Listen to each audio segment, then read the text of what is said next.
15 years ago, one man had a vision for the greatest motor racing event in New Zealand.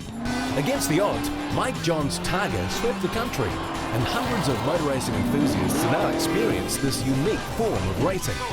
Today, in the hands of former competitor Peter Martin, Targa New Zealand launches into a new era of motorsport entertainment. Welcome to Dunlop Targa for 2008. And right from the beginning, there's a fresh start Targa prologue, held in the heart of Manukau City. Targa on show for the people.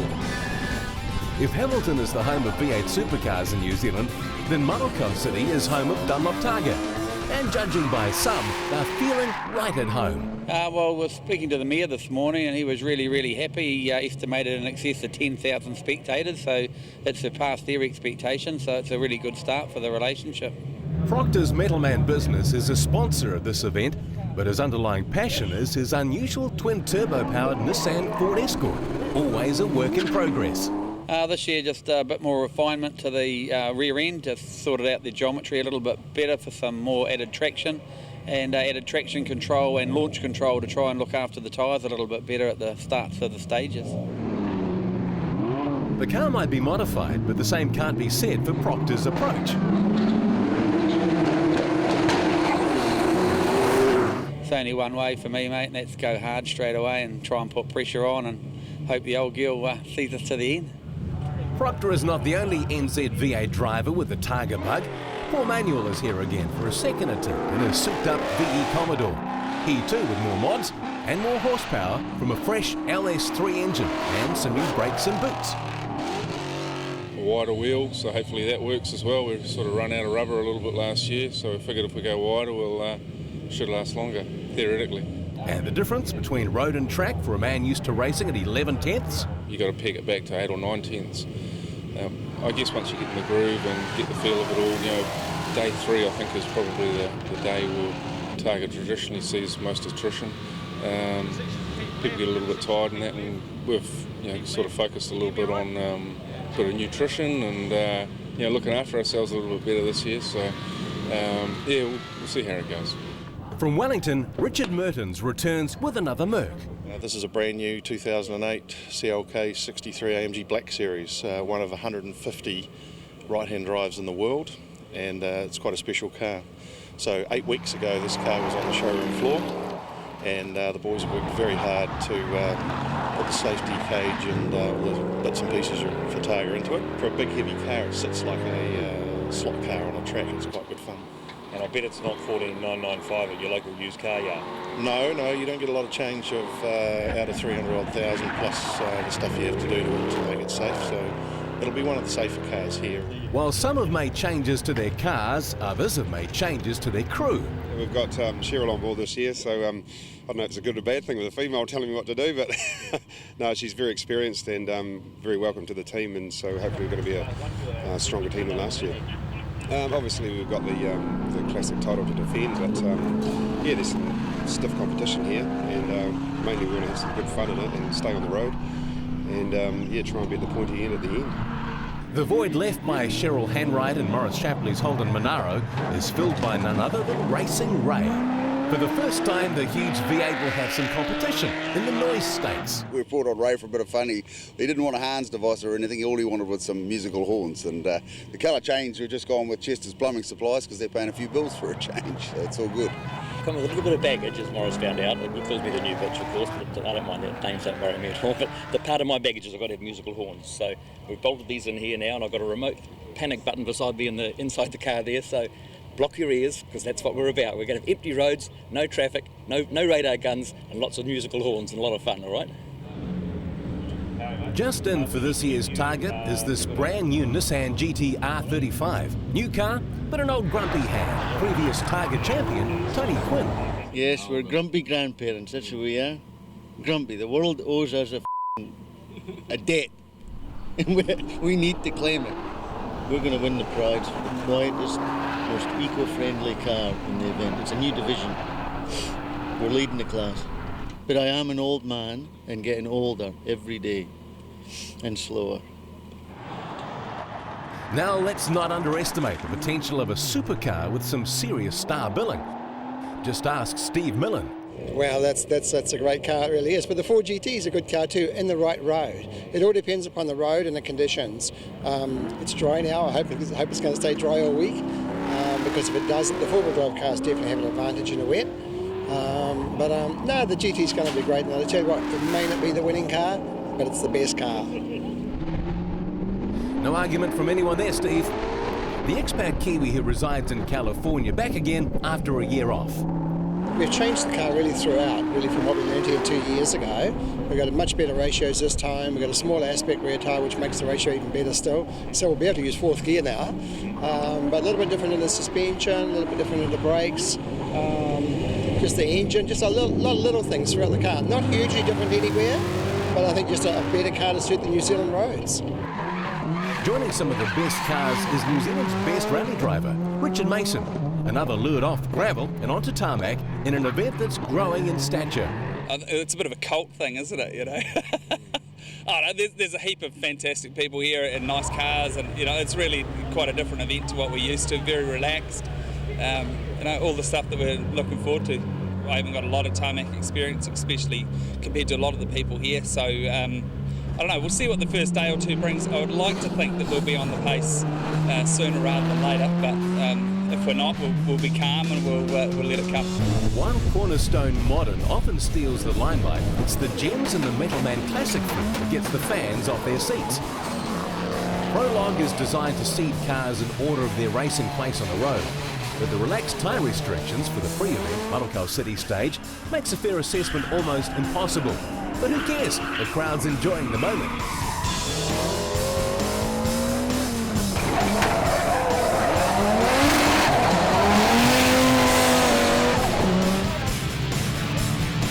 The real business gets underway in Special Stage 1, where Donald Webster highlights the benefit of Prologue for seating.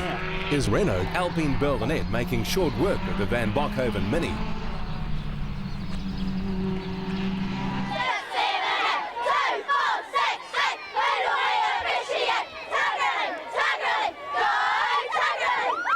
And you thought this was motorsport? Yep, school's in at Corfai Primary School, or more to the point, Targa's in. Every competitor's required to detour through the school grounds. The purpose, to say hi, drop a gold coin in the bucket, get stamped, and back on the road to the next special stage. Just outside Porongia, Brent Emerson is putting the other Metal Man Classic drivers on notice. His defence of the title is serious and in style. Following suit, Barry Hare doing with his Mini what Minis do best. And Richard Scalver paying the price for cutting corners in modern class. Mike Tubbs is not letting the grass grow under his feet either, firing the BMW 325 M3 through its paces, a top 5 finisher in each morning stage. At 53 kilometres in length, Special Stage 3 is the longest single stage this week. And while horsepower is important, so too is navigation. Unfortunately, the temptation to press the pedal to the metal often overrides the concept of negotiating corners. Maybe it's a lack of concentration. Maybe it's a lack of brakes. Or maybe it's just a lack of talent.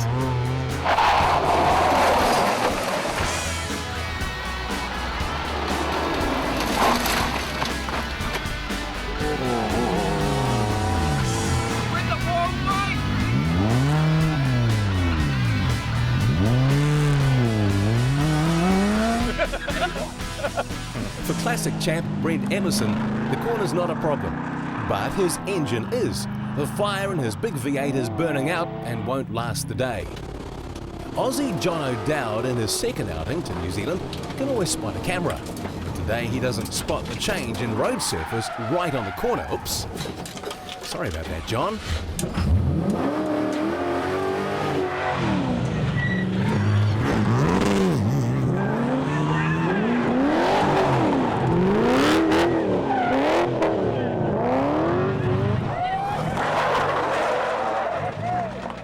Chris Maindonald's the other Aussie entry having trouble, but he reckons he's got a legitimate excuse. We had a bit of a rear brake problem.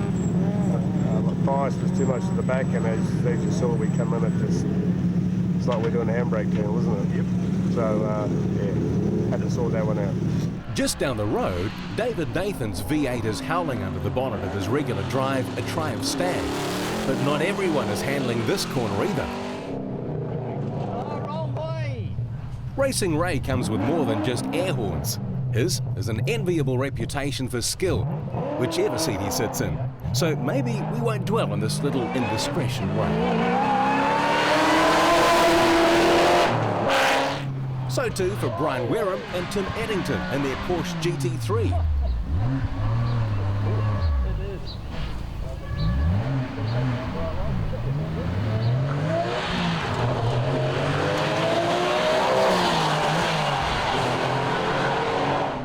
With the surprise is Gavin Riches in another Porsche, an RS version. What starts as a navigational error soon escalates.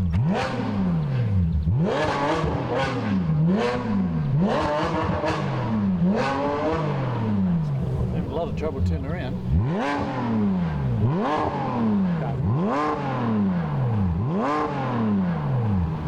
He's going to get smoked off by someone. Indeed, it's Smokin' Joe McAndrew himself in the older model Nissan Godzilla.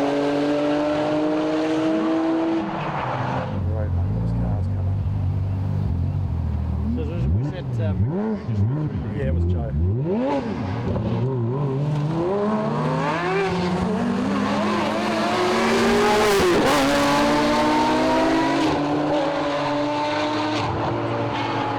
No such problems for our tarmac rookie, rally champion Richard Mason. He's currently trading the early lead in Cornerstone Modern with Clark Proctor, but not for long. Open. Long.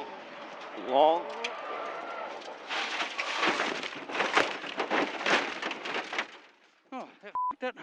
Oh, look at the tree. Sad, really, been so close to the finish of the stage.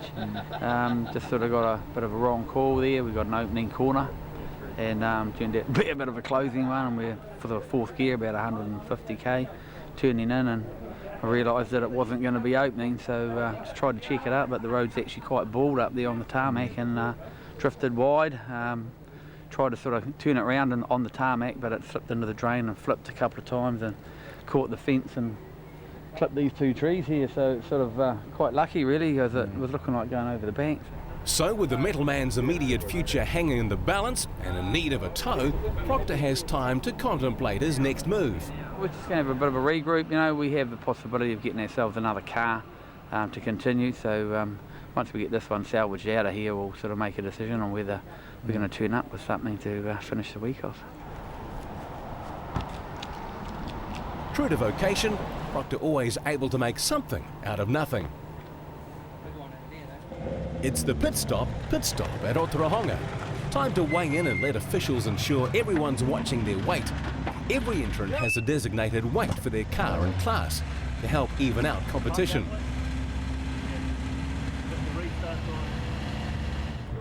The pit stop is also a time to service any broken bits and refuel car and crew. I'm only going for the bread diet though. Nice and simple.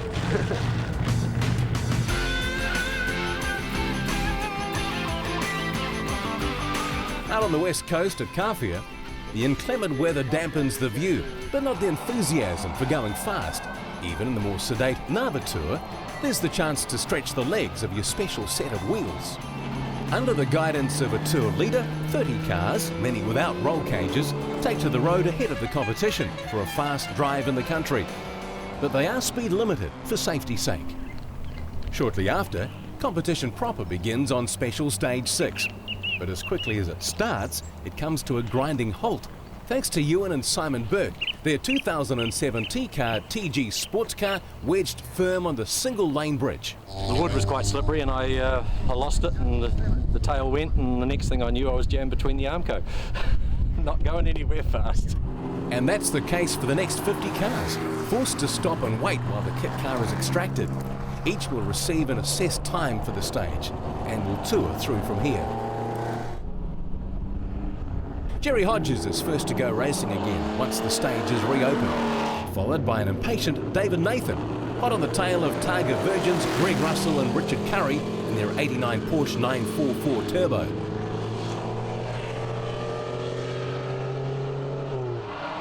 The Kawhia Harbour Road stage continues without incident.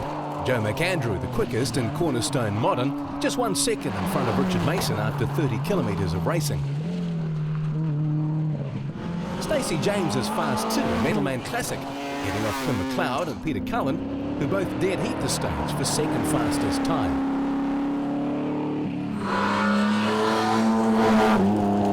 The Waitomo welcome is a mixed bag today, as Brett Porter soon discovers in Special Stage 7. Something like this happens when you're going too fast. It's greasy and you touch the brakes at the wrong time. Simple. We're thankful for the safety gear in the car, and we're both okay. The run down the coast on the Marakopa Awakino Road is one of the most remote in the North Island. For Scott Blaine and Warren Dunn, that's not news they want to hear. Their Mach 1 Escort rolls and catches fire. First on the scene, Canadian Kelly Silverthorne and his co-driver Kiwi Brendan White render assistance. Our job is to stop. We had already pre-planned that I'd grab the triangle and go up 100 yards to wave down subsequent cars.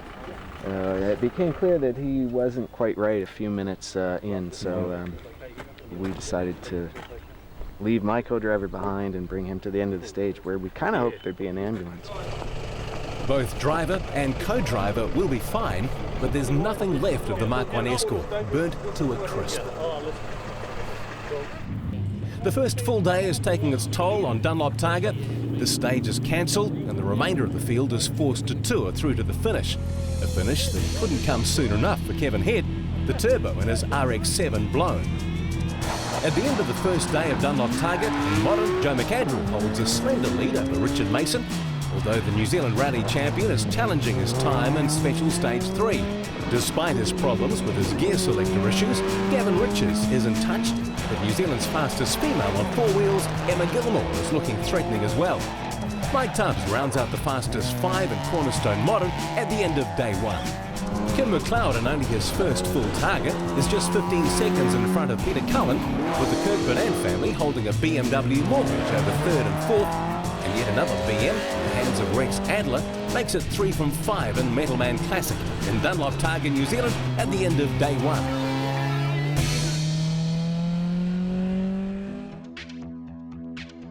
As the second day of Dunlop Targa, New Zealand dawns, the scars from a hectic opening round means many have been burning the midnight oil. Amongst them, this oddball Honda-sponsored Mitsubishi Evo-powered Ford Sierra, the brainchild of Targa diehard Bob Boniface. We overheated the motor and started using a lot of oil and using a lot of water, but we managed to keep it going till the end of the day.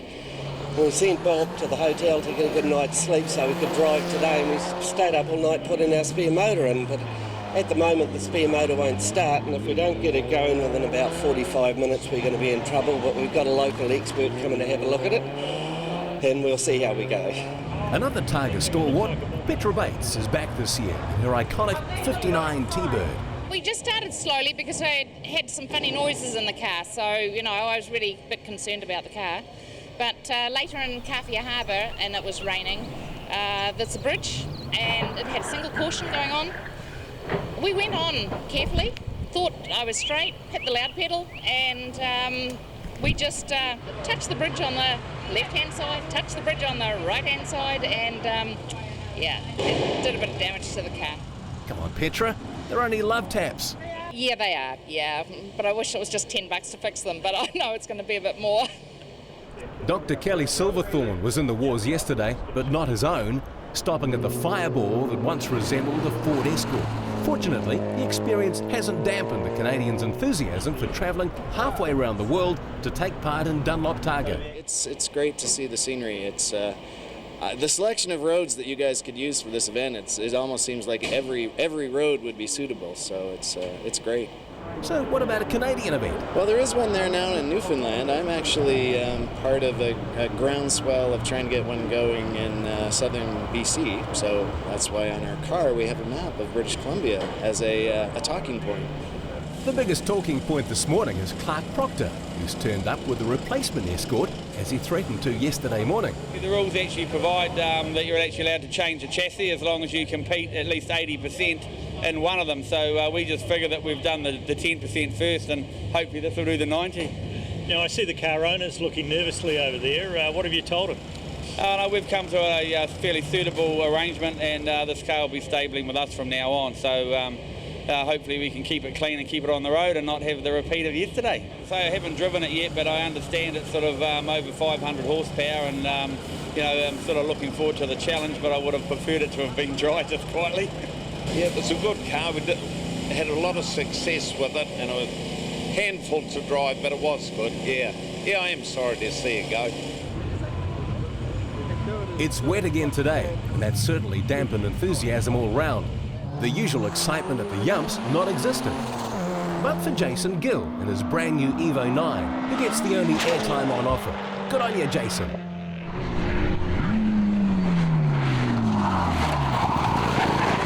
Oops, maybe we spoke too soon. Don't worry, you're not on your own this time, Jason.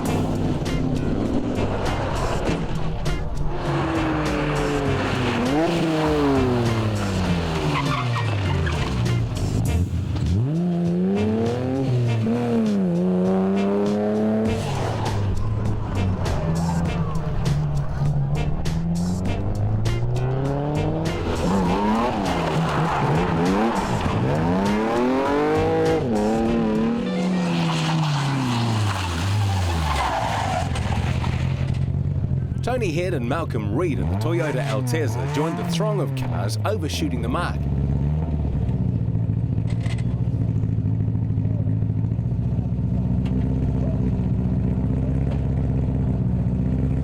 Somebody slow these guys down. But an invigorated Brent Emerson, complete with rebuilt motor, is on a charge, wet road or dry.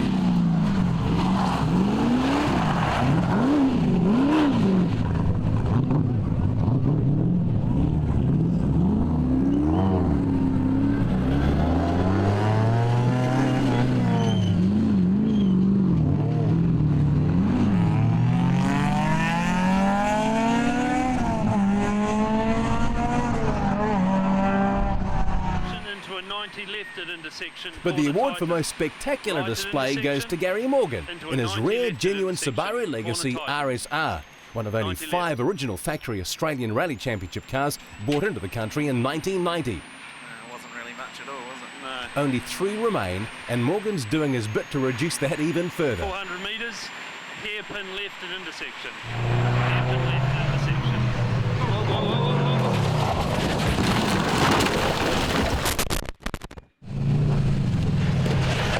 Battered and bruised, the car and its occupants continue on through to the end of the 20-kilometre stage.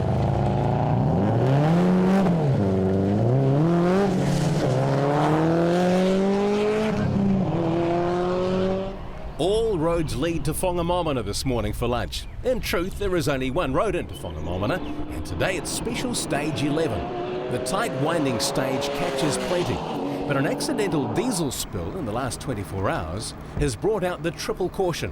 Still not enough for Sheridan Broadbent in the Navatur. We hit this blue oil on the road, and there she is, gone. So we'd like to apologise to our sponsors. We promise we won't do it again, and being a good strong car, it seems to be undamaged at this point, so it's just wounded pride and embarrassment, and nothing else to see here. Fair call, Sheridan. We'll leave you to it.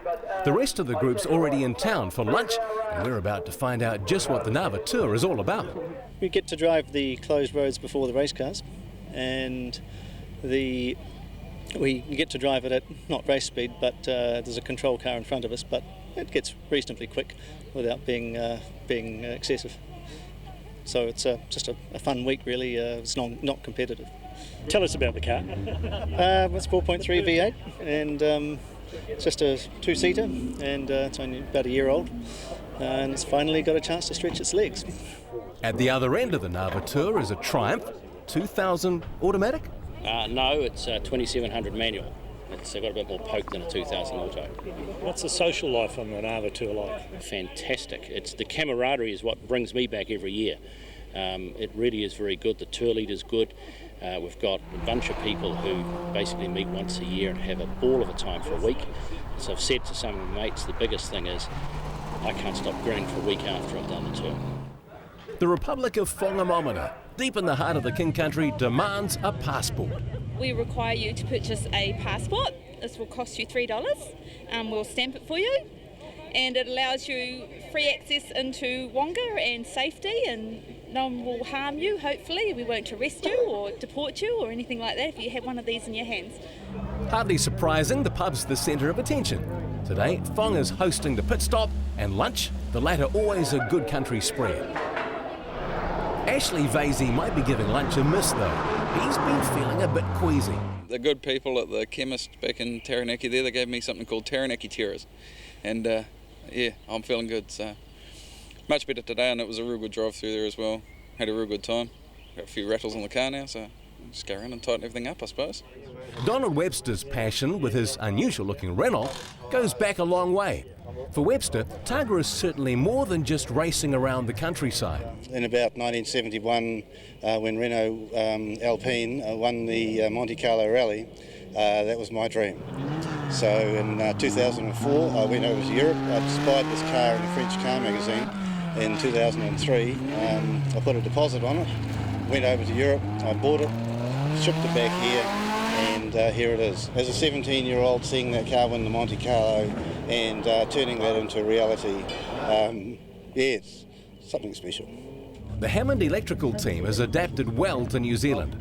The tight twisting King Country, a far cry from the open roads of Western Australia, and the lack of pace notes, well, that just adds to the challenge. The tight hairpins are tight, and you're never quite sure whether they're going to get tighter or not because there's no instructions. Coming from Oz, where we do these, they give us pace notes, and it's a big difference when you've only got 7 instructions for 40 k's rather than, you know, an instruction every 200 metres. Yeah, it's pretty tough for us. The saddles, I think you guys call them, the flip-flops and stuff like that. A big, tough, heavy car like that, yeah, it's pretty dodgy on the tyres, so we have to pretty manage it, but it's been good fun. It's an awesome road, awesome. I think it's called Whangamomona. Should rebadge it Hollywood. That is a Hollywood road. That's one of the best roads you'll get anywhere. It's awesome, awesome. Brent Emerson's chance of winning Metalman Classic went up in smoke yesterday with his engine, but he's back and on fire, chasing down every stage when he can. Heat gasket last night, and it was pretty serious, so we did pretty much an engine rebuild last night, and we're back here today to try and get back up the front there again, yeah. So big effort by everyone helping, so it's good old Taranaki people, eh? And Clark Proctor's a welcome sight in his replacement fluoro green Escort. Still quicker, the unfamiliar beast, but the best part of a minute off the pace of the fastest in Cornerstone Modern. Yeah, it's been a pretty hard morning trying to get used to this thing. It's got a lot of power and it doesn't react. It's not nowhere near as nimble as our yellow car, but nevertheless, I think we're sort of only just a little bit off the pace again today, which is pretty pleasing, really. The return from Whangamomana to New Plymouth is special stage 12, and David Nathan in the Triumph Stag beats out Warren Glassford by 34 seconds, with Kim McLeod third quickest in the Metalman Classic field. But a near thing for Peter Cullen in the Di Tommaso Pantera, holding on to second in Classic overnight. His challenge for the lead is dashed when he spins on the way home. He'll lose the day by just 20 seconds, his excursion costing him 30. Graham Wong is the big loser in Cornerstone Modern for the afternoon. So close, yet so far. Here we go. This is the aftermath of unfortunate over-exuberance coming into the last corner. We didn't quite make it to the finish line, which is only about 50 metres further down there. Joe McAndrew might have been quickest into lunch, but Richard Mason wins the trip home by 26 seconds. Despite some sensational driving, McAndrew suffers a puncture in the dying stages of Special Stage 12. Well, we're having a good run through that Wonga stage, and yeah, just past Main Donald on the way, and yeah, it all just started flicking away in the back guard, not sure what the noise was, and then the thing took off sideways down the road, and she was a hell of a scare for a while. Paul Manuel was third quickest in and second quickest out of Whangamomana behind Mason. Give her a wave. McAndrew's puncture hands the Kiwi Rally champion the lead in Cornerstone Modern. He might be a Targa rookie, but Mason's class driving is shining through.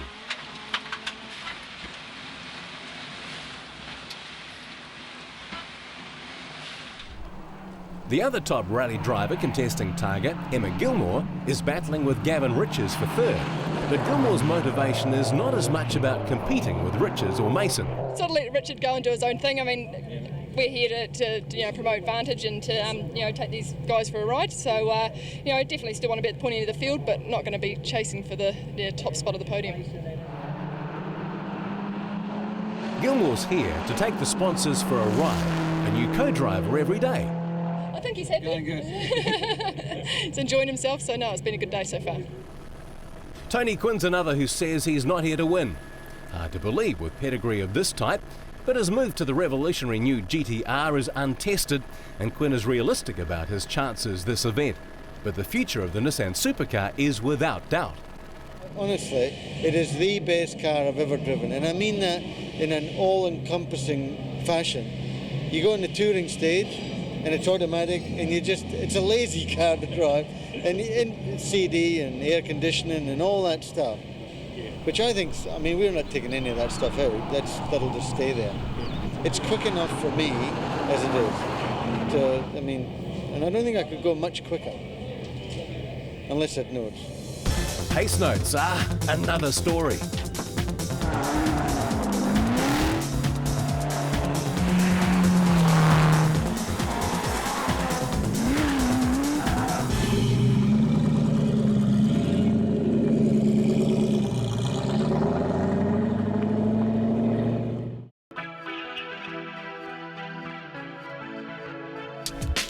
At the halfway point of Dunlop Targa, the competition is wide open in Metalman Classic and Cornerstone Modern. NZ Rally champion Richard Mason is holding off a determined Joe McAndrew by a minute 30 after the defending champ copped a puncture in the last stage of day 2. And Peter Cullen surrendered his lead in Classic to Kim McLeod after a spin at the same special stage. So the stage is set for 2 categories of cars in New Zealand's biggest motoring event, with another 3 days of competition ahead. For the second morning, competitors leave New Plymouth, this time heading down the coast to Wanganui. After unravelling the mystery yesterday, seeing Clark Proctor return in a replacement Escort, another competitor has thrown a spanner in the works.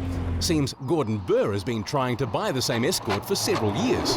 Knowing that Ian Taylor wasn't entered, but his car turned up, and I hunted it down at Wonga and found that Clark had purchased the car, which really upset me.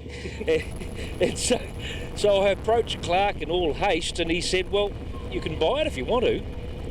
I think he might have been over Escorts by the time he'd driven it into Wonga. So the metal man slips quietly out of Dunlop Targa for 2008, while Gordon and the rest of the field slip on down the coast to the first special stage of the morning, Ratipiko. The sport of fencing takes on a different meaning in Dunlop Targa. Here, for the team who can knock down the most fence in one hit, comes the prize and the repair bill. Today it's the Subaru of Steve Milham, and with it, the end of the first stage of the day. The remainder of the field left to tour through at road speed.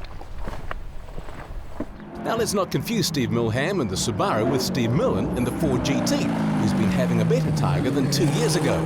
The opening stages today are right up his alley, 7th through special stage 14.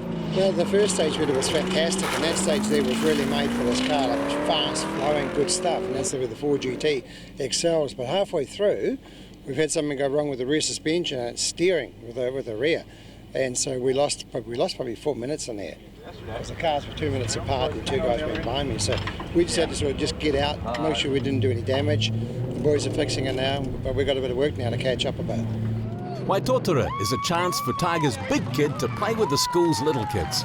Racing Ray never missing a chance to entertain between stages. For a man used to driving, he's adapted pretty well to the other seat and definitely appreciates the chance to go fast. Well, the best part is you get a whole week to go up and down New Zealand on these roads that we used to be able to drive up and down before all the traffic came and before the police got radar. And so now we've got to enjoy these roads, and that's why most of the guys are doing it. Like, there's only going to be 1 or 2 winners in the classes and things, but it's about competing. Fabulous bunch of people, and you're just sharing the fun of just driving these roads as fast as the cars can physically do it. That's what the buzz is all about. The buzz in Classic is the Kirk Burnants, who seem to be taking a family stranglehold on the pointy end of the field. Barry drives one BM while his nephew drives another.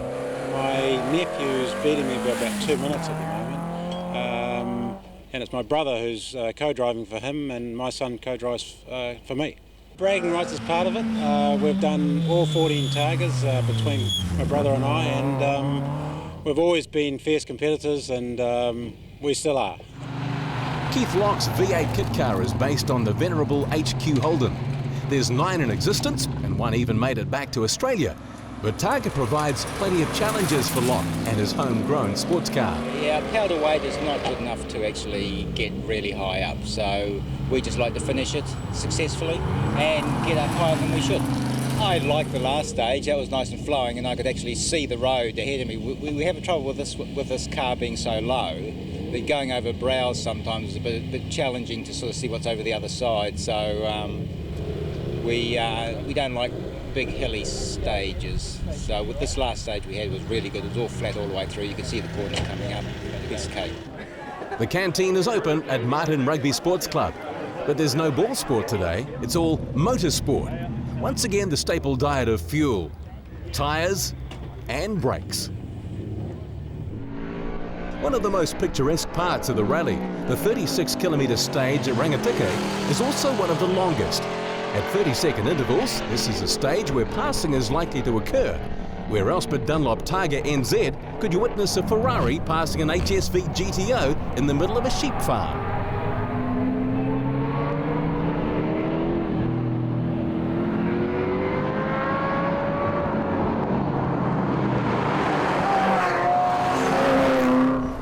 Being overtaken by a Ferrari is understandable, but by a Subaru Justy? Well, that could only happen if it's Trevor Crow's. We were concentrating on triple caution. There was a guy waving really hard out, and it was obviously quite a big accident on the top of a precipice, and we were concentrating on that, and he must have just had a lock-up and just came in and boof. We stopped too hard, I suppose, with the ABS, and he hasn't got ABS, so that might have been what it was. So it's probably an accident, but first time it's happened to me in 10 New Zealand Targas, that's for sure. I've never been hit from behind before. That's his own fault. How long do I have to follow the guy? Caught him about 3 times. Have you? Yeah. The first day they missed 2.5 minutes of our time, and now we've got it back, so we're a lot quicker than he is on overall. Trevor Crow's on a mission, regularly in the 10, and certainly almost as quick as Racing Ray's sense of humour. Trevor Crow's is a bloody meal and a few beers, eh? Certainly not a laughing matter. Just down the road, Paul Manuel, the cornerstone modern contender, consistently on track with the fastest in the day's individual stages. But this is the end of his run for 2008. Joe McAndrew, the first on the scene. Yeah, it was about 9k in, and Paul Manuel's just stopped on the side of the road, car hit the bank, so we just had to stop and assist. I'm not sure, and yeah, they looked okay, so hopefully everything's okay. Meantime, our modern leader hasn't even made the start. Jammed in third throughout the previous stage, he manages to get to the end, dropping precious seconds. Just broke the gearbox. Did you? Yep. Ever got any gears, huh? Nah, this is it. His crew frantically change gearboxes, but he fails to arrive in time for this stage.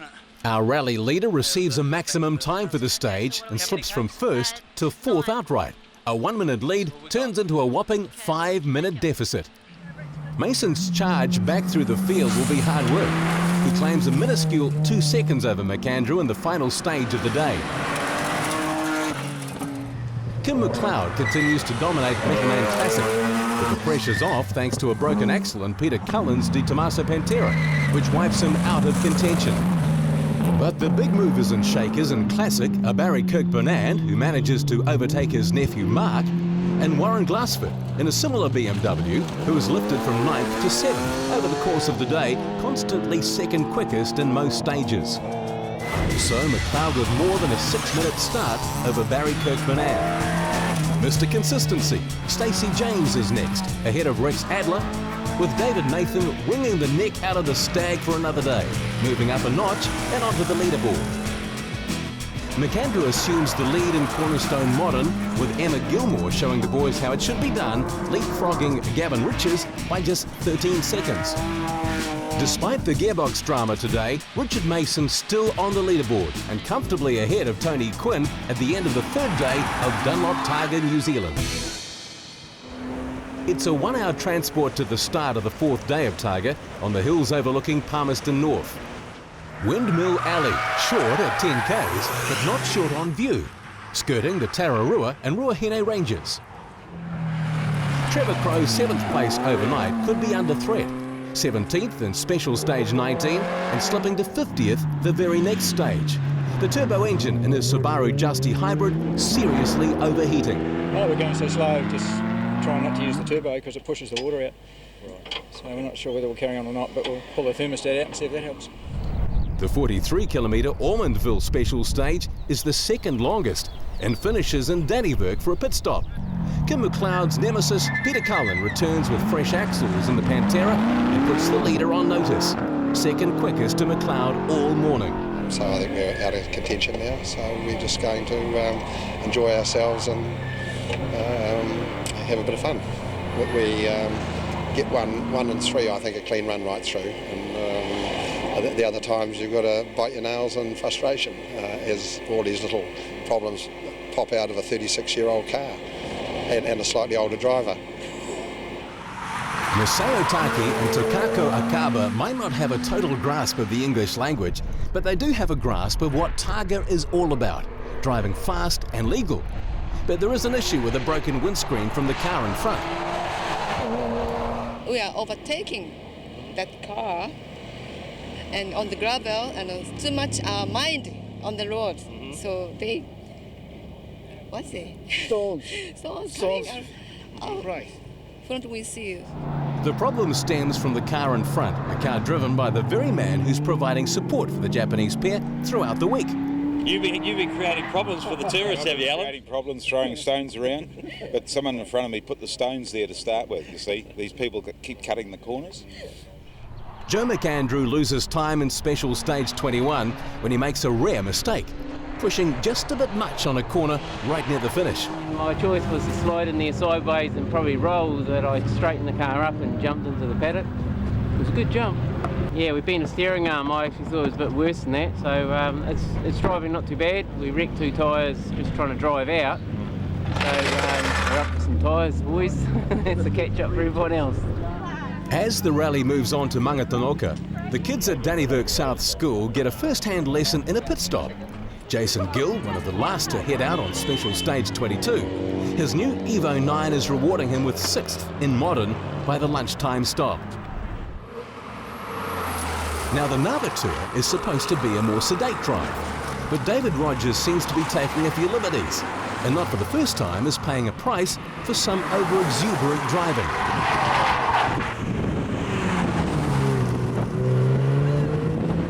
Fortunately, there's not much damage, and the $400,000 Vantage is retrieved before the start of competition. Just as well for David, because Lyndon Borden has dibs on the same spot.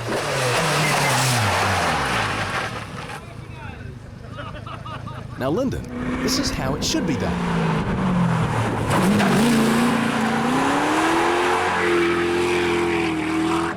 While Brent Emerson puts on the show, Joe McAndrew has just put the blowtorch to the back of Mike Tubbs, who, after a great start in Targa, is not having the best of days. Loose wheel nuts in the first stage of the day, and now a broken alternator bracket. He's in catch-up mode. Lunch today is at a brewery. Yeah, right. The Tui Brewery.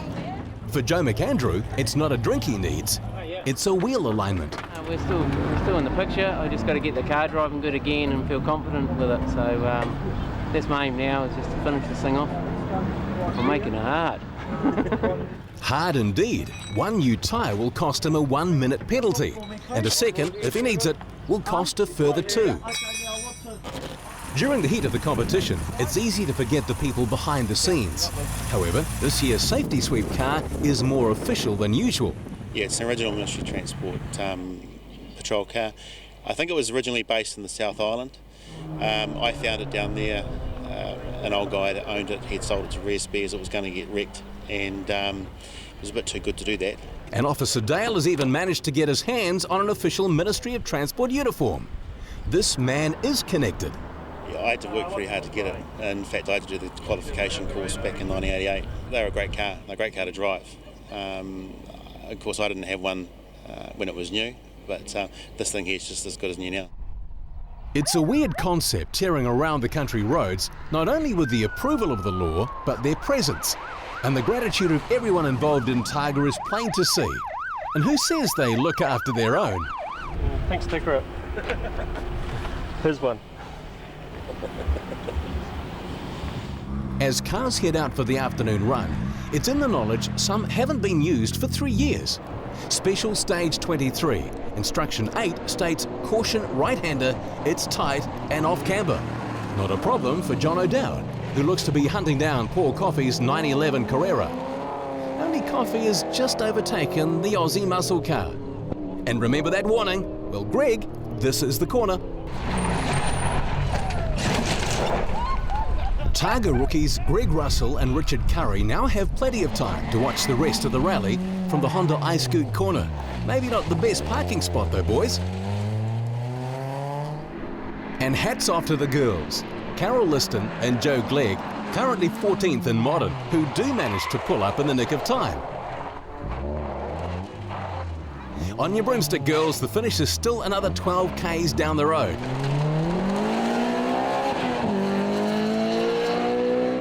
One spot ahead of the girls, Barry Hare in the BMW Mini.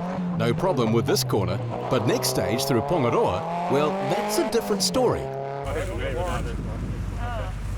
Buried in the bush, it's hard to see just how bad the damage is. A bit hard to know. The right-hand side looks a bit damaged, a lot of the front's gone. The left-hand side's not looking too bad. You can see the marks up there. When we come across, we left the air, through the air, went across and we're on the outside. Yeah, Cliff, we can see how you got there. It's how we get you out. That's the issue. Alfredton School pit stop to Dunlop Targa in the place where, thanks to Barry Hare, the service crews aren't very active just yet. Cars dribble in through the enforced schoolyard tollgate due to the hold-ups in the preceding stages. Richard Mertens is quietly confident of staying on the road. With more gadgets in it than a Bond car and a name to match, his new Mercedes-Benz CLK 63 AMG Black Series has him on the money this year. We're competing with some of the GT3s around us now in the dry, whereas last year we found in the other car when it got dry, these guys were taking 20, 40, 60 seconds out of us a stage, and you can't do that. So this car, we hope, although it's heavier, it's got a lot of punch and it's fabulous to drive. It's just delicious. And the tyres don't wear. We've gone 4 days nearly and the tyres are like brand new. The mechanics are complaining. Let it go. When did a mechanic ever complain about not having to work? Such was the interest in Merton's desire to race this German thoroughbred straight from the showroom, that Kenyan-born Mercedes field technician Nick Robinson volunteered to come along and see for himself just how punishing Targa is. I would say Richard is really mental to be racing such a car. I mean, it's $280,000 car, and adding a roll cage in it and turning it into a race car. Basically, it's still a showroom car with a roll cage in it, and we're tearing up through the roads there against people who've got proper production rally cars. It's really phenomenal. Tony Quinn said to me, he said, "Mitch, you're the only nut in the world I know who races a Mercedes." And I said, "Oh, well, I don't race them, I just speed them." Kim McLeod's got a handle on Metal Man Classic, but a clutch issue yesterday nearly cost him the lead. The boys were up till after midnight, did a fantastic job. Repco opened up for us especially to get us a new release bearing. I drove down to Sanson to meet my sister who brought up the new clutch kit from Wellington. So typical Targa story. Now, without the pressure from Cullen's Pantera, McLeod only has Barry and Stephen Kirkbanan to worry about. We've been dicing with them the whole week and it's been great fun. I think the weather's not going to be the greatest for us tomorrow. This little car's a little bit tail happy in the wet, so it could be good fun tomorrow. Cullen and Emerson might be out of consideration in Metal Man Classic, but between them, they keep McLeod honest, snatching 3 firsts for the day as the rally races on through the Wairarapa to Martinborough. In Cornerstone Modern, Richard Mason has moved back up the leaderboard after Emma Gilmore loses, first to Gavin Riches in Special Stage 19, and then Mason next stage after being forced into a 25-minute gearbox change between special stages. Riches himself concedes second outright in Modern to the hard-charging rally champion, who's tilted the title is again within reach. With McAndrew's tyre dramas today, and an exceptional run through the same Ormondville stage, Mason is now just 2 minutes shy. Final stop of the day on Dunlop Targa is Martinborough for a compulsory community car wash. $5 and they're looking just like new. The final day beckons across the Rimutakas in the nation's capital. Windy Wellington lives up to her reputation as cars are readied for a start at Taranaki Wharf on the last day of competition. 8 special stages await competitors on a final day that threatens rain as well as wind. While Kim McLeod holds a 10-minute lead in Metalman Classic, there's a classic battle brewing in Cornerstone Modern between Richard Mason and defending champion Joe McAndrew. With just 95 kilometres of special stages, this will be the shortest day. And in the spirit of Targa, stories are beginning to unfold.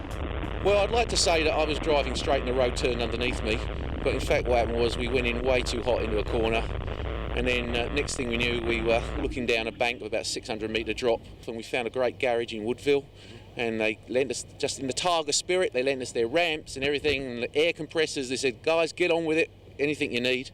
But I told Tim, my co-driver, whatever happens, we're going to finish this Targa. I'm getting you back to Wellington because this is where he lives. You know, anyone can win, but having a good team, that makes it special. And the battle scars of a week at war with the Kiwi countryside are beginning to show. Modified pop-up lights on Greg Russell's Porsche 944, and the triumphant return of Steve Milham's Subaru Legacy RS. Earlier in the week it was red, now it's being red. The first 3 stages through Apaha, Akatarawa and Paikakariki create little problem as the cars meander their way across to Southwood Motor Museum. Cool. Hang in there, Kevin. It's not far to go to complete your first Targa. Don't blow it now. Graham Wong's Targa has been a testing one. He's so far passed, but on the last day, Wong fails. And here the car tumbled out of Targa once and for all after being stuck in gear. Coming up here in third and had no torque on the engine as we lifted off. Foot on the brake.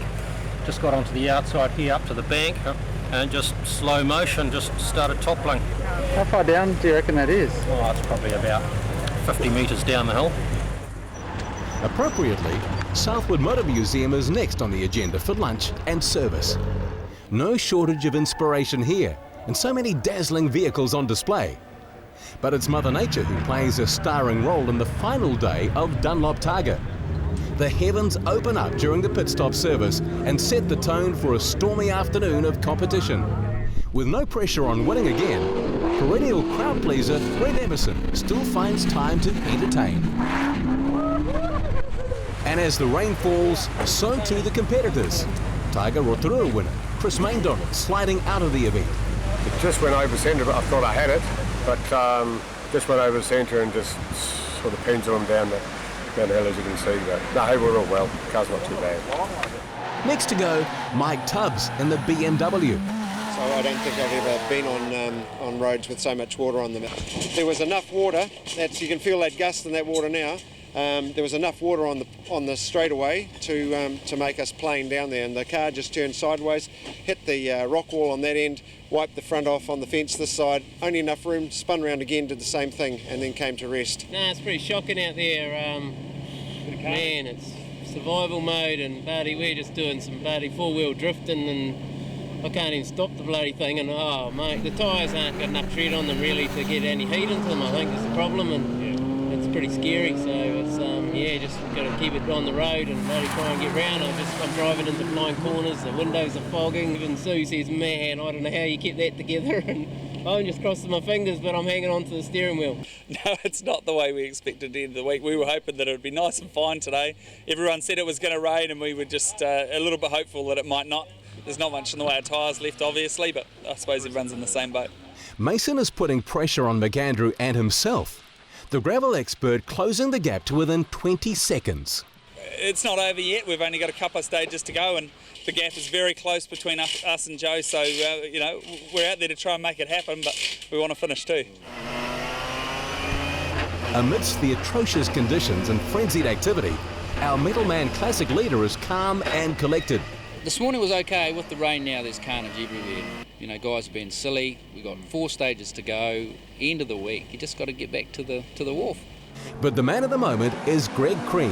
a shining light on an otherwise dark day, lapping up the wet roads and shooting from 8th to 5th in Classic in the dying stages. Wet and windy, welcome to Wellington. But there isn't a weather condition on Earth that could dampen the spirits of those who have made it to the end of this week. A fact not lost on first-time organiser Peter Martin. I didn't quite expect the weather in Wellington like this, but we did plan to have the odd contingency. However, today's thrown a lot of adversity at us. But hey, look, they're all really happy and great to be home, I think. No, really happy, very pleased with it. And definitely pleased with it, Joe McAndrew, who's announced as the winner of Cornerstone Modern, his 3rd straight victory in a week full of dramas. It's a challenge, and that's what it's about. This is an endurance event, and we throw adversity at them, and the good survive, you know, and the not so good struggle. So we've had the odd who struggle, but at the end of the day, I don't think it's really changed the finishing order too much as to whether the weather was fine, you know. But what will change the finishing order is Richard Mason, on the phone right now to officials. A timing matter finally resolved. It's Mason who steals McAndrew's thunder at the 11th hour, and with it, Dunlop Targa for 2008. Well, we've been in discussion with them since the first day on that 1 minute, and I'll never let that go because it can be the difference at the end, and it is.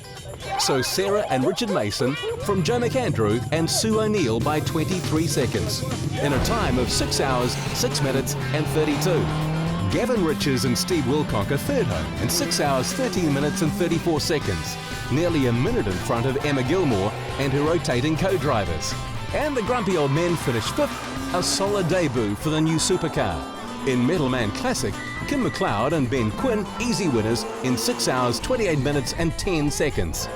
Barry and Stephen Kirkburnand second in 6:41.44, 4 minutes in front of Warren Glassford and Nigel Patterson.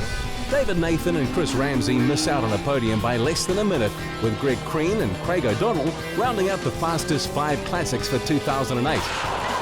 So another drama-filled week on Dunlop Targa New Zealand, living up to and exceeding every expectation. A secure future assured for the biggest and best motorsport event in the country.